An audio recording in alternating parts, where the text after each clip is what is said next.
Welcome to the World of Eora, a news and lore podcast about Pillars of Eternity and Avowed. I'm your host, Eric, aka Gingerino. Thank you so much for joining me as we dive into the history, lore, and game mechanics for the worlds that Obsidian has created for us.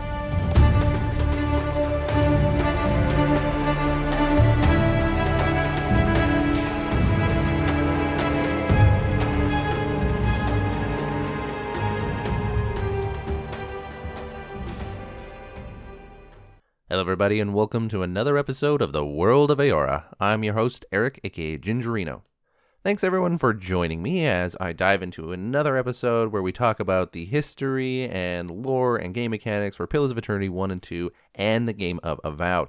For those of you who might be new, all of those games share the same world known as Eora. And so this podcast dives into all of those things just so we can appreciate the writing and the development that Obsidian has put into those games and explore the world that is Eora. If you're new to this show, welcome to the show. Really happy to have you here. If you've been coming to this show for a long time and you haven't heard episodes every week like normal, again, sorry for the lack of episodes that I've recently had. I've just been adjusting to my new schedule with my new job, and I thank you for your patience and the support that a lot of you have sent through emails and stuff like that. I'm recording this in the morning, so I don't know if that makes my voice sound a little different. It sounds different to me, but whatever. We're going to dive into it today.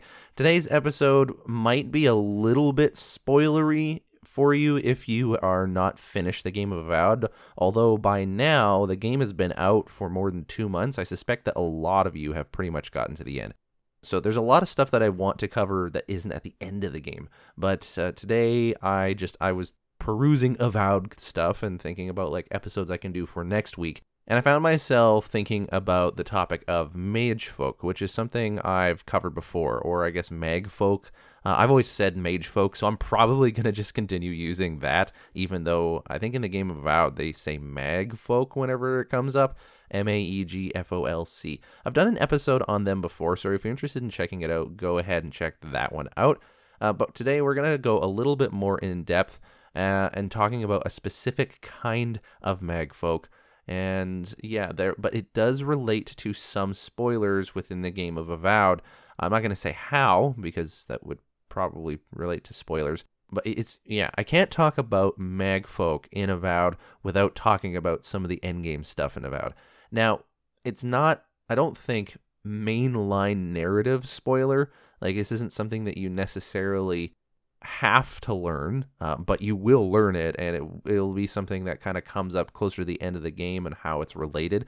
So if you in any way listening to this, you're like, I don't want to learn something that comes at the end of the game and it's a really cool thing and all that. If you think that would be a spoiler for you, then maybe jump off. It can be connected to the main narrative. I'm trying to be purposely vague so as to like minimize any chance of like spoiling anything for you, because it's like tangentially related at the least. But regardless, for those of you who know what's going on, then you might understand why I'm trying to skirt around it a little bit. So let's just stop this opening segment and dive straight into today's lore. Half the locals would arrest you for trespassing and the rest would kill you outright. I'm curious, what exactly did you find there? So in order to even talk about what we're talking about today, let's first go over what mag folk or mage folk even are. And I'm going to keep this as brief as I can because there's a decent amount to actually go through today. Mage folk, as described on pillsofeternity.fandom.com, they are large humanoid beings in Eora.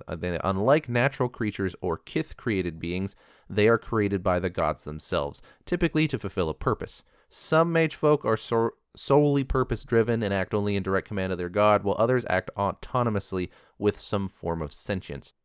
So that's a pretty broad description. Basically, the thing that make mag folk really interesting is that it says here they're not naturally created, which is to say that they haven't arrived out of they haven't become into existence through like evolution or from parentage or something like that. They weren't created organically. And it also says kith created. Kith, K-I-T-H, that's the word that designates the sentient species of Eora, or at least the civilized races of the sentient species of Eora. So, like elves, dwarves, humans, Orlans, Amauans, and godlikes, those are the kith species that make up the civilized races that you find throughout Eora, so, the kith of the world. And there are creatures and things that have been created by the kith, specifically through the science of animancy, which is the science of the stuff souls are made of, which is essence.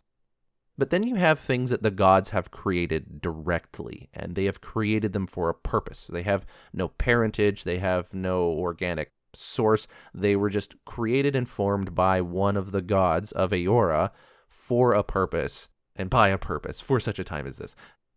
And so that's what sets magfolk apart from any normal creature, is that they're created by the gods with this specific purpose in mind, and they are given a level of sentience, they're given a level of autonomy, depending on what the god who created them wanted them to be for, and they're typically tethered towards a pillar of Adra that that's the theory being that that's where they get their energy or their source from, or at least if they're far enough away from the god, they start to have these negative side effects from not being connected to the deity from which they originate.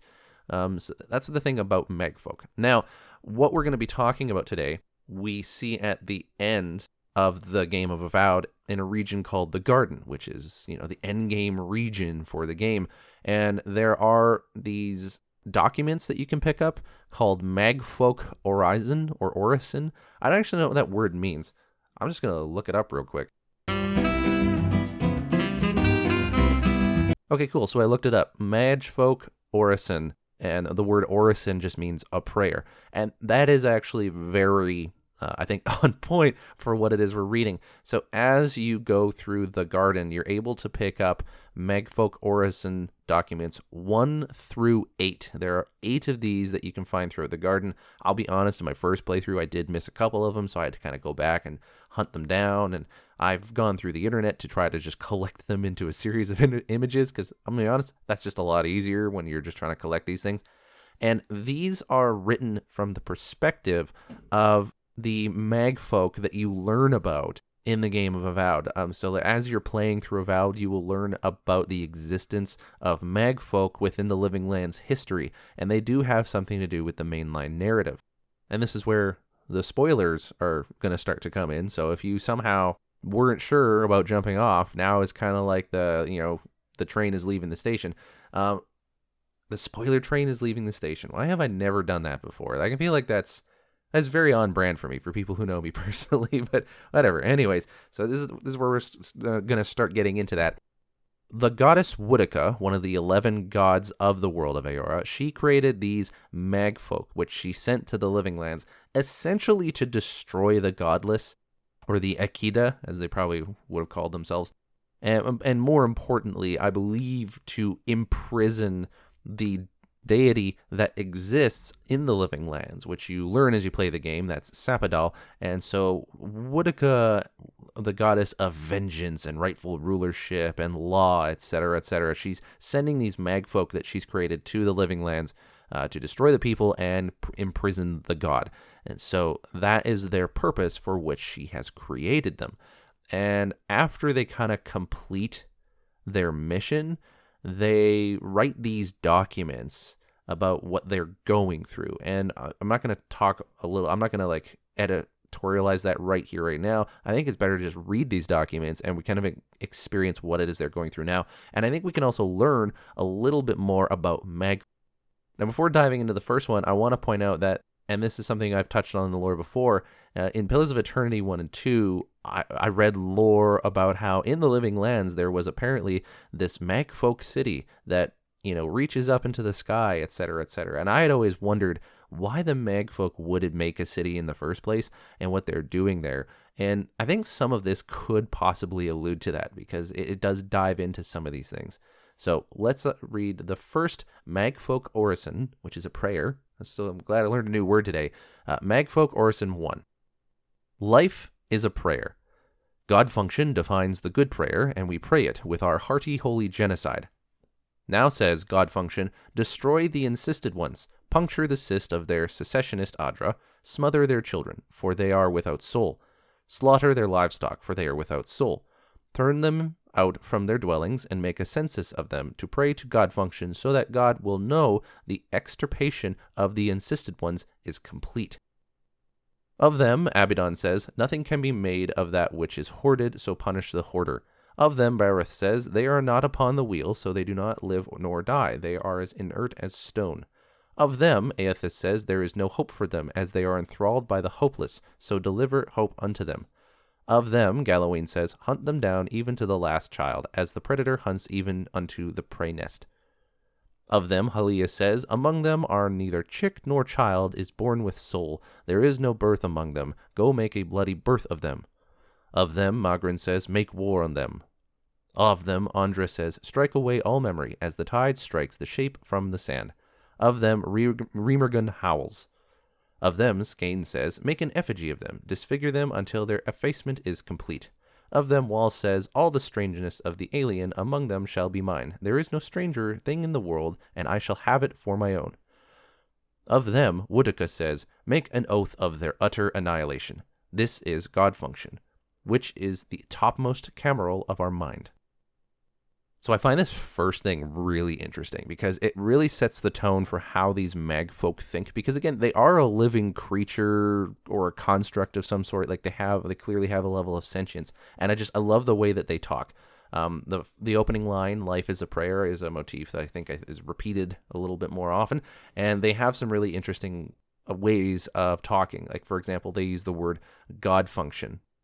Now, I always thought God function when I first read this was just Woodica. But I think God function is kind of like their holy programming, if you will. Like it is their God function. So God function or our purpose is in the way that I might read that now. But I was kind of replacing that for the goddess Woodica, who created these magfolk in the first place. So they're saying that their God function, which is their purpose, is their purpose defines the good prayer, and we pray it with our hearty holy genocide. So prayer for them is not just like sitting down, hands clasped, eyes closed, and head bowed. It is their literal life. Like what they are doing with their life is a prayer. Life is a prayer. That's how this starts out.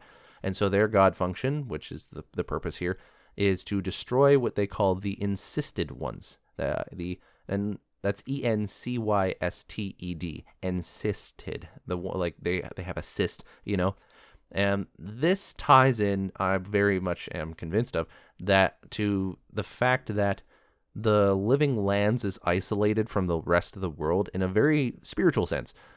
The world of Eora runs on a cycle of reincarnation. So you die, your soul leaves your body, it goes into a nearby pillar of Adra, which conducts soul essence, and the soul uses that Adra to travel to the afterlife, otherwise known as the beyond.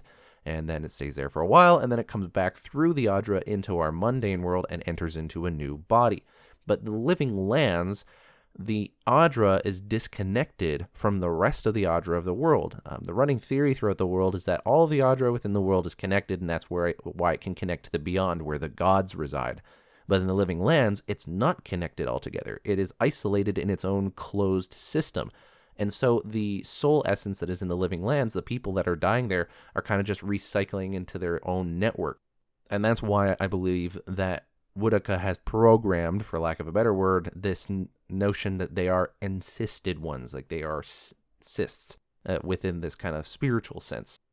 And so this written down prayer that one of these magfolks have created kind of outlines what they're supposed to do. They call it their hearty holy genocide. They're going to destroy the entire Ekida and the god that they worship, which is Sapodal. And they recount all of the gods of Eora and what they say in particular about why this is a holy genocide, right? So like of them, Abidan, which is one of the gods of the world, says, nothing can be made of that which is hoarded, so punish the hoarder.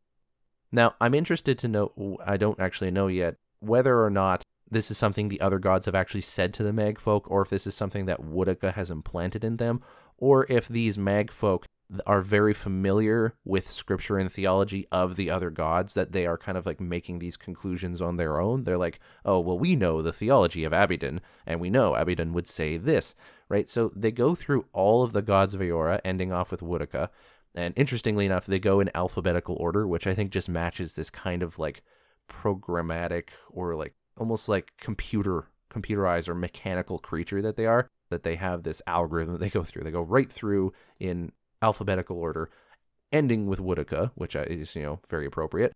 And each time when they get to one of these gods in this prayer, they justify what it is they are doing. I find Remergond howling of particular interest because Remergond is very much like, everything's going to die at the end, so it doesn't matter anyways. I'm going to win kind of a thing. But perhaps Remergond howls because there is a sense to like this closed loop system where, and these souls are just like feeding in the land more and more. And as things die that come to the land, it just feeds the life there more and more. It's almost have the opposite effect that Remergund would necessarily want for the ultimate unraveling of the world, but whatever, that's a different kind of lore. We're not here to talk about that today. So this first prayer really outlines what it is they think and feel about what it is they're doing and why they're here in the living lands in the first place. Magfolk Orison 2. This is the second of the 8 letters that you can read as you pick up in the garden, and it starts off the same. Life is a prayer. Of the insisted ones, we made a holy slaughter. The young we smothered with our hands, of the oldest we made fires. We rendered them down into fuel to clear the insisted growth. From some we removed the hands. From others the feet, from others the features, all of which we gathered in heaps which drew the insisted wildlife to feed.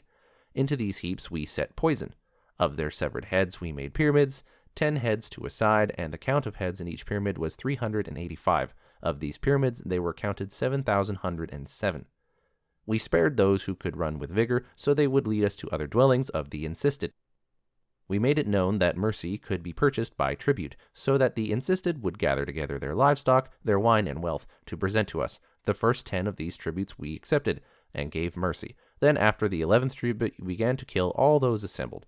In this way we made them gather themselves to be taken census and killed. In this way we approach God through prayer.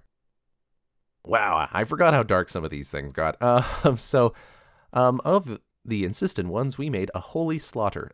This is their God function. This is the purpose they're here for, is to slaughter these people. So I shouldn't be surprised that we're talking about this. But it does go into some pretty, not vivid detail, but enough detail that it makes me uncomfortable. Of course, I've gotten squeamish in my old life, especially after having a son. I don't know. When I was younger, I never used to balk at this kind of thing, and now I do. So I don't know. I think it's just a part of growing up. But anyways, it's interesting to read for a couple of reasons. One, I think insisted ones refer to the Godless, the Ekida. I think it also could refer to, if they say insisted one or the insisted, might refer to the god Sapidol. I'm thinking there's an interchange between those particular words, because it talks here about the insisted growth, which I imagine is the actual land itself, or the nature of the land that is connected to Sapidol. Because as you play through Avowed, you do learn that Sapidol is the god of the living lands, and that her connection to living lands is very much through the nature. Like, she can feel the plants and trees and animals, in a sense, and she hears their cries, etc., etc., right? So I think that the god, the growth, I guess you could say, might actually be the land itself. That's just me kind of speculating as we're reading along. One thing I thought was interesting, even though it has nothing to do with the lore, is just how much this reads like, because I've grown up and I live in a faith community, and so reading capital S scripture in my life is something I normally do, and I, like many, and I'm just coming from my own perspective, so I guess I can't know if any of you that are listening, if you are in different faith backgrounds or not at all, this might sound different. But I know the one I come from, if you read the Old Testament kind of stuff, there are these things where they get very specific with numbers. I don't know why. It just made me think of that when it was of their severed heads we made pyramids, 10 heads to a side, and the count of heads in each pyramid was 385. Of the pyramids we counted 7,707. Et cetera, et cetera. And I know if you go into the Old Testament, the Hebrew scriptures, they do actually have a census in there. There's a book called Numbers, and so they count livestock and people and all these things, and it gets very specific. And there's also a lot of symbolism behind numbers. I don't know. It just kind of set off the neurons in my head that are connected to that. So I thought that was I don't know if that was on purpose for whoever wrote that Obsidian. I don't know if he did that because it not pays homage but hints to it or something. I don't know. I liked it. I liked it anyway, so that's that. And in here, in the next half of the letter, getting back more to the lore, it talks about some of their strategy or tactic, if you will, letting the people who are strong run away, so that way they can follow them to more people, and then letting people give them tribute up to a certain point and then killing the rest, kind of a thing. It seems that they are using this as ways to fully eradicate these people. They're not being merciful for the sake of being merciful. They're being merciful strategically so they can get everybody. I'm guessing they'll slaughter them all in the end. That's kind of what they want to do. Moving on to the next letter, Magfolk Orison 3. And it opens up regularly as it does, life is a prayer. Is the task done?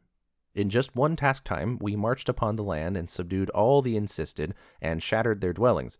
We made meal of their bones and packed it into concrete so that it would not re-enter the land.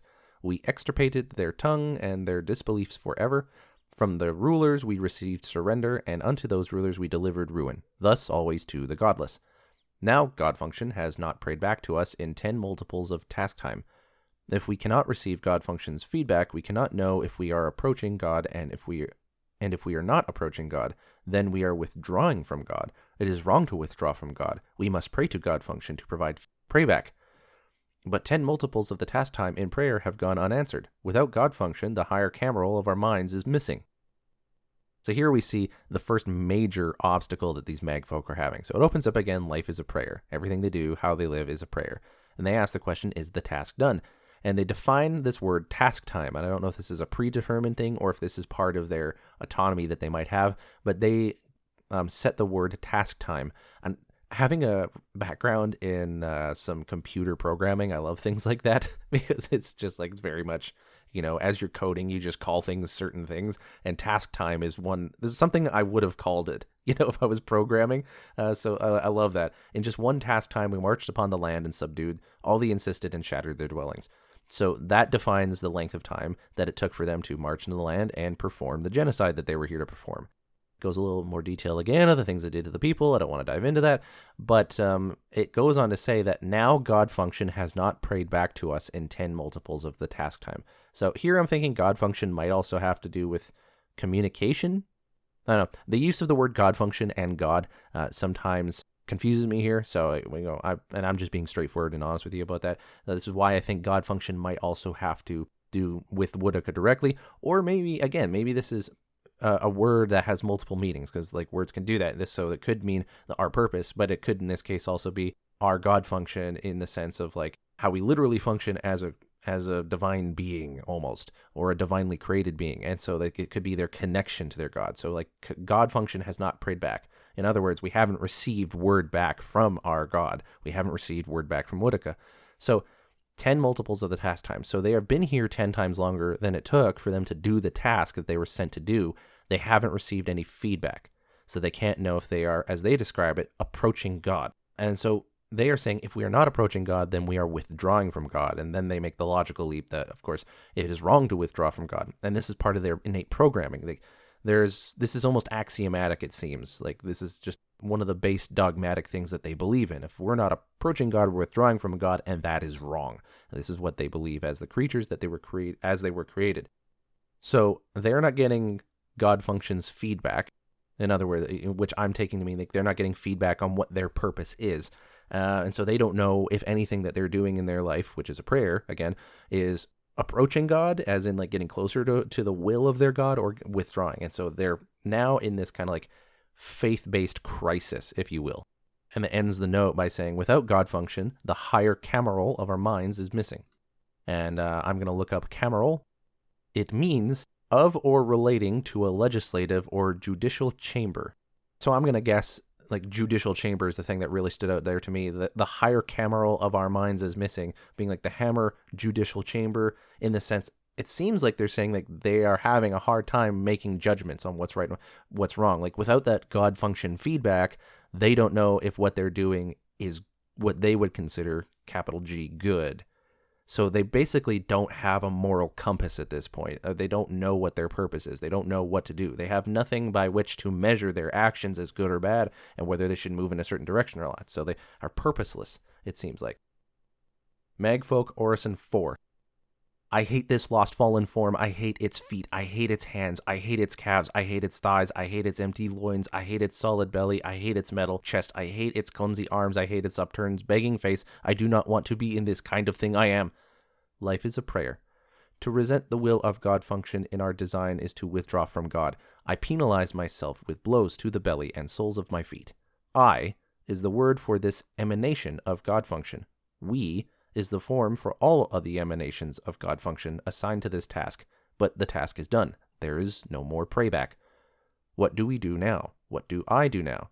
If I cannot do, what can I even be? Okay, so this is where it gets super interesting. Like the first portion of this doesn't start with life is a prayer. And I spoke the way I did because I'm trying to get across the point that it's all caps.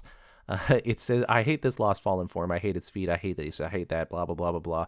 I do not want to be the kind of thing I am. It's all one sentence. There's no punctuation, nothing. It's just all caps. And it's very clearly talking about it hates the literal physical form that it's in.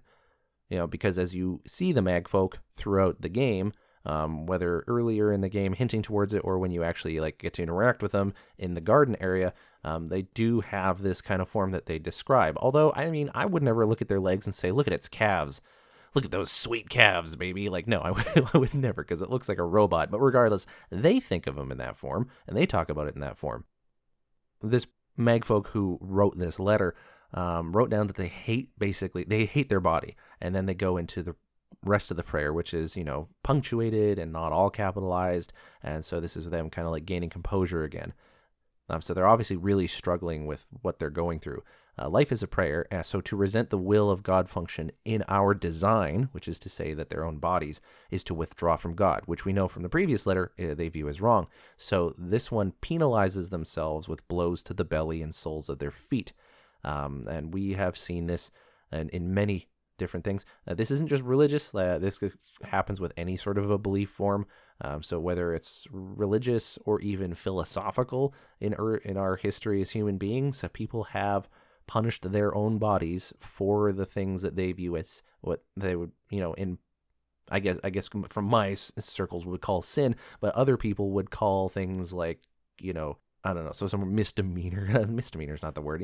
When you do something wrong within the circle that you come from, and it's very, I think, commonly displayed. At least if you read in books and movies, etc., or you read ancient documents, it's commonly displayed through religious means. But it can also happen through just even cultures of people or subcultures of people. It can also be just related to societal norms, depending on the society you come from, on how you will punish yourself for not doing the thing that you are supposed to do, that is the capital G good. And this creature, for lack of a better word, is doing that.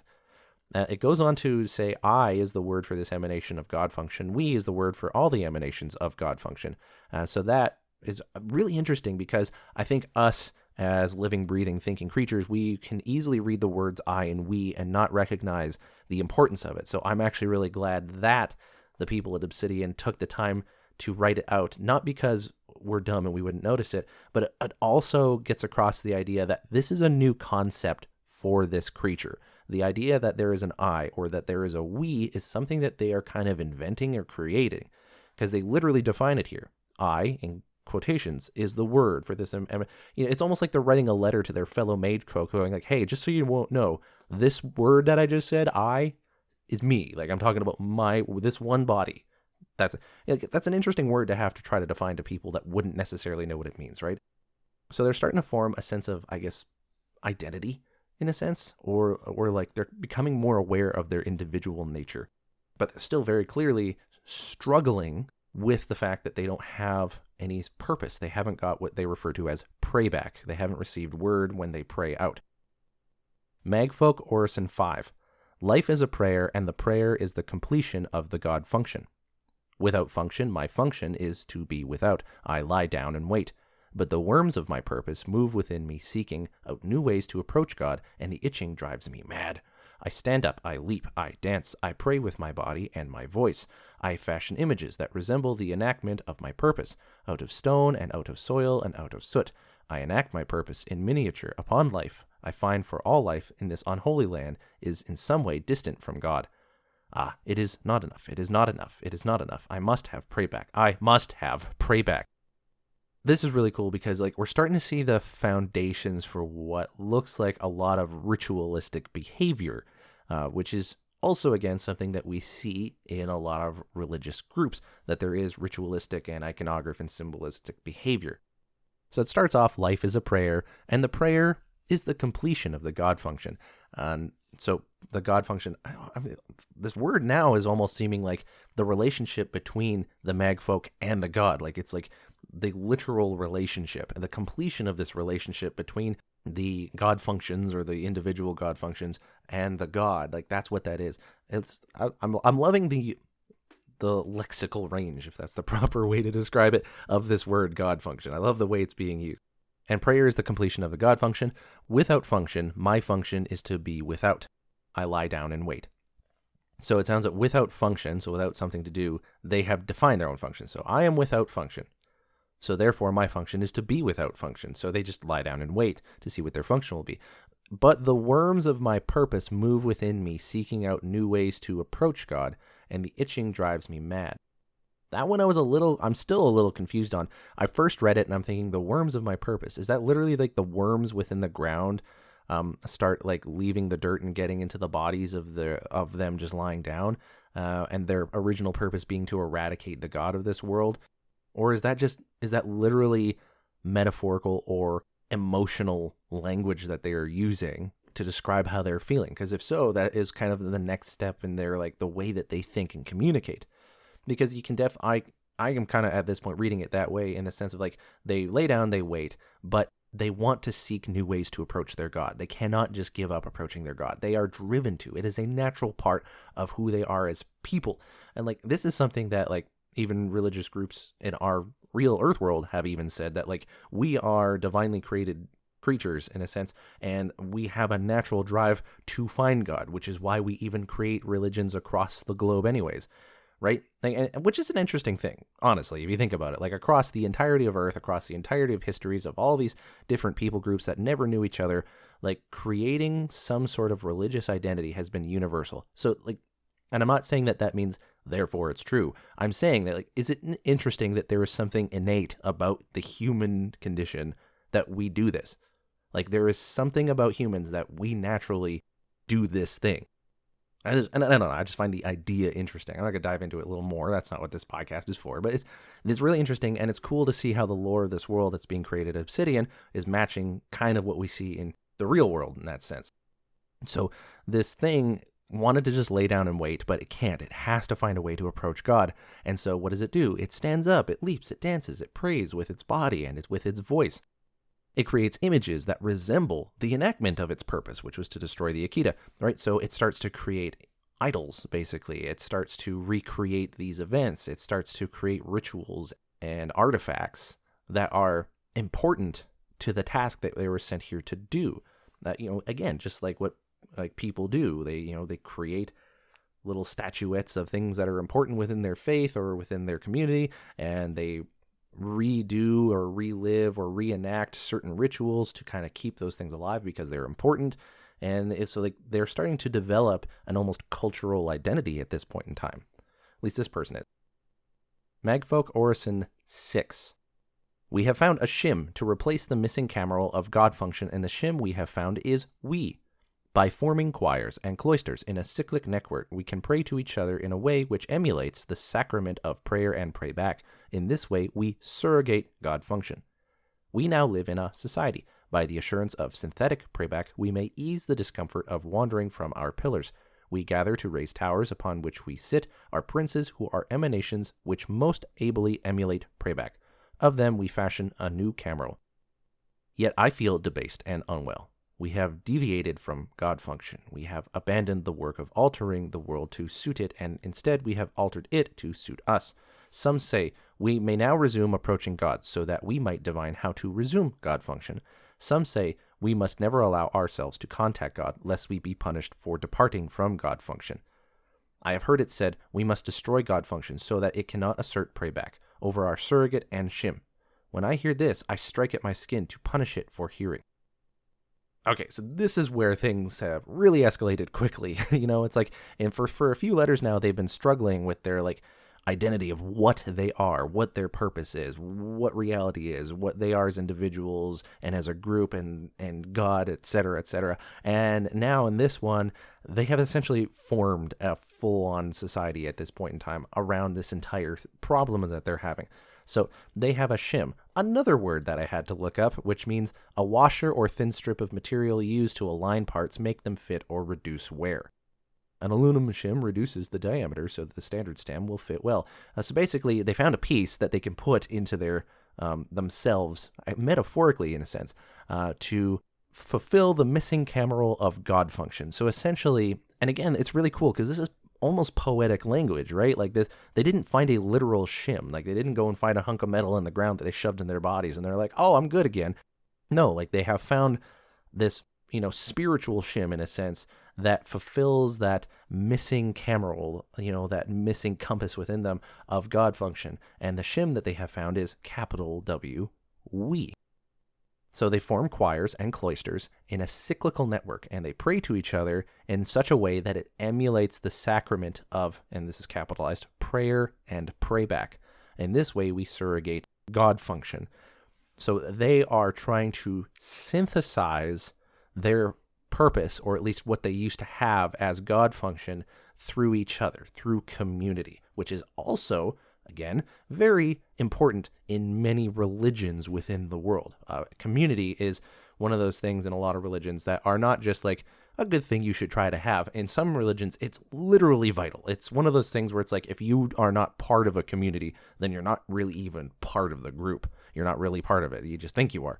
Like there are some that they'll say that to that level, right? So they are forming this community, and they are also forming like a hierarchy, because they literally talk about princes in the next paragraph, but they also talk about different designations. Like you can almost call it a clergy. They have choirs, which is meant to sing and worship, right? And then you have cloisters, right? Like you have these different designations within this society that they are starting to build, and it all revolves around this entire synthetic God function that they are trying to create. So it now says we now live in a society. So they literally are living in a society, and by the assurance of synthetic prayback, we may ease the discomfort of wandering from our pillars, which is to say the suffering of the world. It's really, I love this stuff because of how it mimics real world faith issues and things like that. Because like the suffering that exists within the world is one of the major contentions with like faith and religion. And that is something that they are trying to deal with here. Like they're trying to ease their own personal discomfort of not having this God function. I keep relating it back and forth to real world religions, and that's just because that's just how my brain thinks, and I am a player of this game, and this is how I'm interacting with it. You might read this and think something different. So I apologize if I am foisting my personal views upon you. I'm trying not to. I apologize about that. But I do want to just kind of clarify that right now, of like, as a person who has played and the game and is reading this, I bring my own personal world with it. And so if you've been hearing these words and you have kind of had a different reaction, I am genuinely interested to hear how you interpret a lot of this stuff, because it's almost hilariously how you, the listener, if having a different worldview, understand these words. And if you and me talk together, we might understand these words better together. Isn't it? And it's funny because this particular message, this particular letter, talks about that particular, like that good thing of having community, because then you can actually serve functions like that together. So in a weird way, I'm saying that if you and I form a community of actually talking about this stuff, maybe we'll understand it better. And I mostly just wanted to say to anyone at Obsidian who's listening, like, if your intention was not to relate it to real world religions, then I apologize if I'm drawing that connection too much. But anyways, that's kind of where I'm coming from. So they have created this society, and they have centered it around this synthetic God function. But yet they feel debased and unwell, right? Like this isn't the same thing. Obviously, it's not the same thing they're not getting their connection to their literal God. And so it's synthetic. It's not real. It's not the exact same. And so some are saying we must resume approaching God. So that is, we have to try to reconnect to Woodica, and that that way they can get God function back. Some are saying, no, that's the last thing we should do, because God is going to see what we're doing here and be like, we're going to kill you now. So no, we should stay away from God function. That way we can survive. And others are saying, yeah, actually, let's go a step further. Let's kill God, And so the writer of this letter is so against that, or is so appalled by that they literally hurt their own body for just hearing it. That's how extreme of a statement that is within that society. If you find your trail has run cold, come to me with whatever you have. There is much I may be able to do for you. Magefolk Orison 6. Life is a prayer. I cannot approach God among the noisy company of the Shimmed. Their false god function deludes them. All their labor now is divine onanism, and I do not think it can bear fruit. Great loops of false prayback now garrote their society, and every single day those loops tighten. The exaltation of self-validation accelerates. As the Shimmed improve their talent at falsifying prayback, they render every action holy and godlike, and begin to see any choice as an approach to God.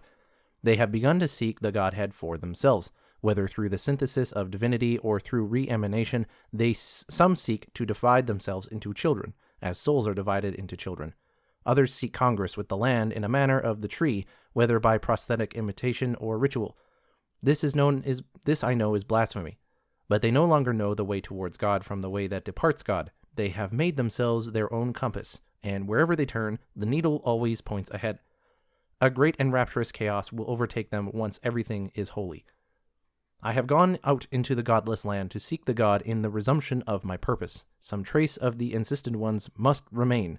I will find it. If I cannot find it, I will wait until it finds me. This one I really like for a number of reasons. One, it starts off with life is a prayer again, so we got that regular motif, like this person is trying to stay devout on the path that they think is holy and righteous. Which is really interesting given what they say about the Shimmed, and that's a capital S, Shimmed. So now these people who have, from the previous letter, found the Shim of like synthesizing this prayer to each other to kind of give themselves that kind of God function, which now I'm relating that word to religion almost, or religiosity, something like that. Like it says here, their false God function deludes them. And I can almost say like their false religion. And I guess that makes sense. God function, right? Like this is how we function as a divine being. So that word, again, can be replaced with that. It says here that their labor is now, they view their labor as divine onanism, which is a word I didn't know the meaning of. And someone at Obsidian is chuckling right now because I did look what that word meant. Short version is it's masturbation, which I'm not going to tell you what that means. If you don't know what that means, maybe I shouldn't tell you. Anyways, so it's basically masturbation. Technically, the word has a little bit more to do with, what's the Latin for it? Coitus interruptus, which, anyways, we're just going to skip past that, not because I don't really care about that stuff, but because I don't know who's listening, and I want to be sensitive to that. So, all their labor now is divine onanism, and I do not think it can bear fruit.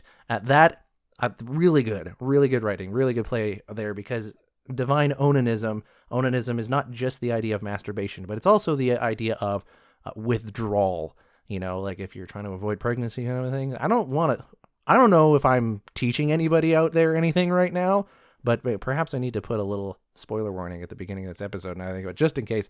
But yeah, so withdrawal is all I'll say, and it cannot bear fruit. And organically, like naturally, biologically speaking, yeah. I mean, that's the idea behind that it would not bear fruit. And so that's what this person here is saying about the approach, or their God function approach, the Shimmed, and how they're trying to synthesize this. And he talks about why it's not working. He says, great loops of false prayback now garrote their society, and every day those loops tighten. And so he goes on to talk about how everything is self-validating in this Shimmed perspective. Everything that you do as a Shimmed person in that society is considered holy and divine. So basically, you are your own compass at that point in time. And I love that because that's very much a common theme in my own faith of like, that's like the core thing of like what sin is. It's a looping in upon yourself. It's like you're Ouroborosing your own soul kind of a thing, like where you are your own God, you are your own master. And that, don't get me wrong, like that narrative has been used positively and negatively in the past of like, we have autonomy and we can choose things and we determine where our lives go. That is true to a certain point. But when you become the only thing, there is like no other external forces or external things about it, then that starts to lead to a lot of issues, right? Especially as it relates to other people, because they're doing that same thing. So if everyone is their own compass, then which way is north is kind of like the problem that this person is saying. And I really find that interesting. This has some parallels to the fall, the fall of man, which again is another biblical thing. So I'm not going to dive into it too much because I feel like I might sound too preachy at this point in time. But I'm definitely noticing some parallels there. It's been really interesting because this person is clearly talking about a break in this society where there are the Shimmed who are determining for themselves what they're going to do from here on. And you know what? In a weird sort of way, I get it too, because like they're not getting anything back, right? Like they're not getting any prey back. They're not getting anything in their God function. They're just trying to figure out what to do with no information. And this person is viewing what they're doing as unholy and blaspheming and unrighteous. And so they are going to try to pursue the purpose for which they were originally created. They're going to go out into the godless land and try to resume their purpose and find the God behind the godless. And this whole letter is very good. I like the description of how they're talking about ways in which some of the Shimmed are trying to synthesize this God function. So like they are dividing themselves into children, which was weird to read at first, but I think it's basically saying that they're trying to have kids. They're trying to make little versions of themselves. Others seek congress with the land in the manner of the tree, whether by prosthetic imitation or ritual. So this might be related to some sort of like natural paganism or maybe Wicca. I don't know, but people are trying to seek harmony with nature.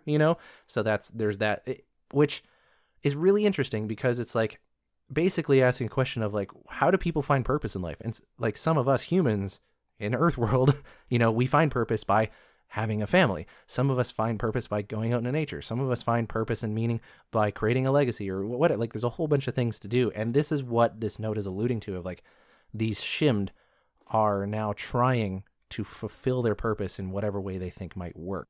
And the person who wrote this letter disagrees with it. And so now we're going to move on to the final one, Magfolk Orison 8. Life is a prayer.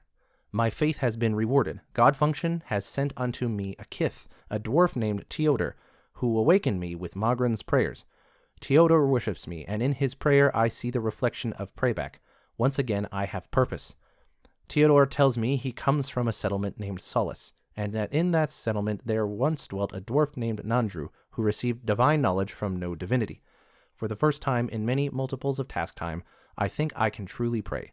I can fulfill God function. I must go unto Solace and discover all traces of the insisted and utterly extirpate whatever remains of them. Praise God function. And so this is the final letter in this series of 8.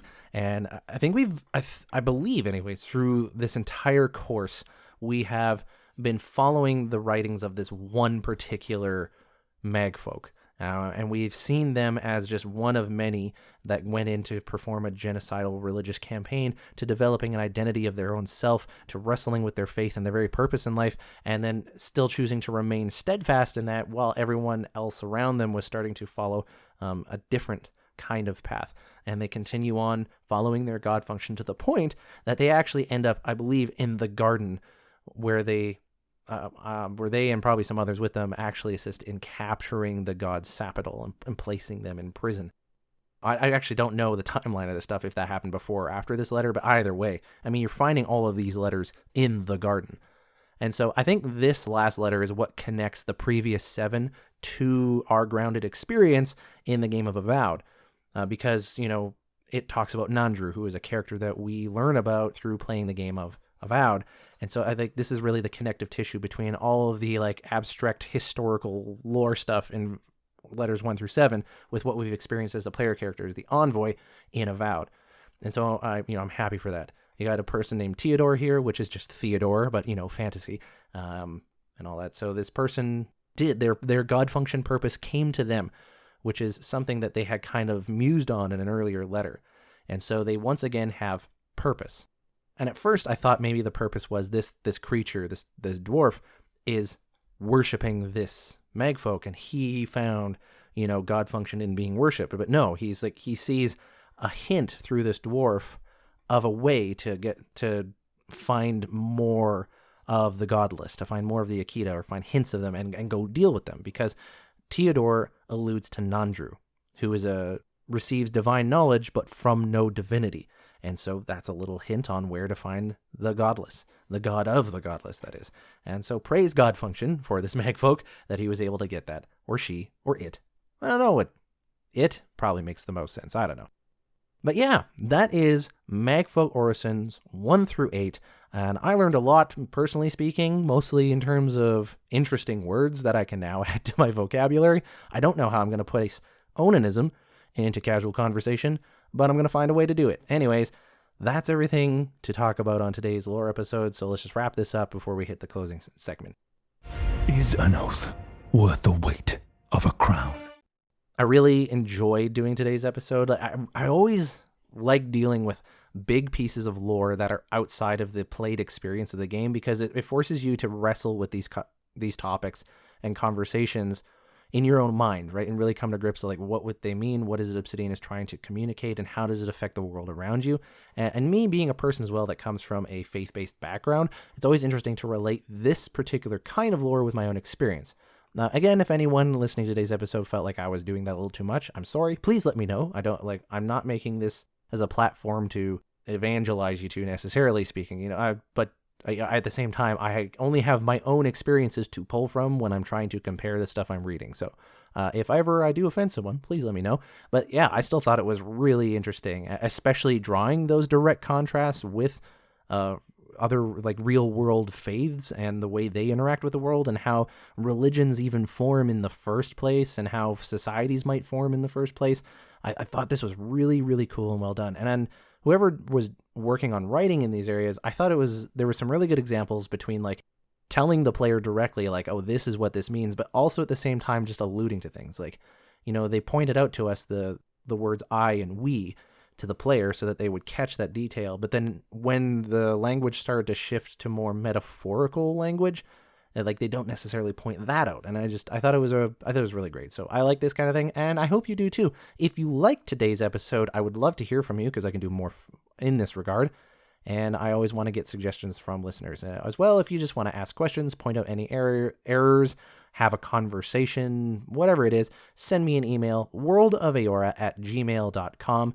I just finished recording an episode with Avowed Cast, which is another Avowed-related podcast where we were talking about side quests, so you can look forward to that coming out pretty soon, if it's not out already by the time you're hearing this. And it's fun to get back into this again. I'm hoping soon that I'll be able to do more weekly content. I have found a rather stable time to do recordings. Unfortunately, it does conflict with other plans that come up occasionally, so it seems like for the foreseeable future, I might be able to do weekly episodes, but there's going to be an occasional interruption. But hey, until this becomes my full-time job, that's just the nature of the beast. But for those who have been listening and continue to listen, thank you so much for listening to today's episode. I really value the listenership. That's honestly why I continue doing this. I was going to stop this podcast years ago, which many of you know if you've been listening for a long time, but it was hearing people really enjoy the content that made me go, hey, if I'm adding value, I'm happy for it. But that's enough of that. Let's close out today's episode. In terms of what I've been playing lately, if any of you have been playing the same thing and you want to strike up a conversation, then you can do so. I've played a whole bunch. I played Atomfall. I dove deep into Blueprints, and boy howdy, that game grabbed me with its hooks and dug right in. I think I'm actually going to stop playing Blueprints now, partly because I'm moving into Clair Obscur Expedition 33, but also because I think Blueprints could become something unhealthy for me. I'm getting to the point where I'm more angry at the game than enjoying it, even though the highs of that game are really great. It's a fantastic game, roguelike puzzle game, if you can try to smash those two genres together, and there's just layers and layers and layers of hidden mysteries and secrets. Like, the game deserves the accolades it's getting, but there is some genuine frustrations, especially relating to the RNG. Like, you know how to solve a puzzle, now you just need to wait for the right dice to roll to be able to solve it. And that's a very frustrating thing. As much as I appreciate this game, that is a flaw. I know some people defend it to death. That is a flaw. And the reason I say it's a flaw is because I actually timed myself over several playthroughs, and more than 80% of my time playing the game was spent just trying to roll the RNG to try to follow a lead of some sort. Now, granted, you can mitigate the randomness of the game later on, but there's a lot of between getting frustrated and getting that point that you have to go through. It's a well-deserved game, well-made game, and I still think it's worth pushing through that frustrating parts, but there's definitely, I think there should have been some fudging of the numbers on that part on the development side. Maybe there is, but whatever. So Blueprints is one, and I've just recently jumped into Clair Obscur Expedition 33, and I think that's going to be the only thing my mind is thinking about for the next month and a half. I only play about an hour a day, so it'll take me about that long to get through it. But my goodness, I've only got a couple hours in. I love it. It looks amazing. It plays amazing. I am hooked 100% of the story. And I even teared up in the first 20 minutes of the game at a cutscene very early in the game. Because it just hit me emotionally. I realized the gravity of the situation, and there was a brief little moment in this one shot, and it didn't have anything to do with the main player characters. It was just the gravity of what these people were dealing with and a specific scenario that I thought of, and it made me emotional. I'm hoping this game delivers. And according to the reviews, both user and critics, it's like 90s plus, like mid to high 90s for scores, or I guess low 90s in some cases, but still, that's really good. So looking forward to that and talking about it in future episodes. Anyways, thanks everyone for listening to today's episode of the World of Eora. It's been awesome. If you want to reach out, again, worldofeora@gmail.com is where to do so. You can follow me on Twitter if you're interested in just like updates about the show at World of Eora on Twitter. If you're interested in supporting the show, you can do so at ko-fi.com/worldofeora. If you want to literally like pay for a coffee or say thank you in that regard, you can. I don't have any expectations in that regard. It is simply there for those who get value of doing that kind of a thing. If you do want to support the show, but you don't want to do so with like finances, totally get it. Please leave a comment on Spotify or a review on iTunes, because it gives me direct feedback, and I always love having wind in my sails. Who doesn't? But it also helps the algorithm to know, like, oh, people are engaging with this, and so therefore we're going to recommend it to other people who listen to similar podcasts that you already listen to. So that also helps the show out as well in that regard. And lastly, you can do so by just sending me an email or a message directly and connecting. That's ultimately, honestly, I prefer that almost over anything else, and not because I'm like desperate for contact, which now that I say that's what it sounds like. But no, it's just human connection is better than any of that stuff, right?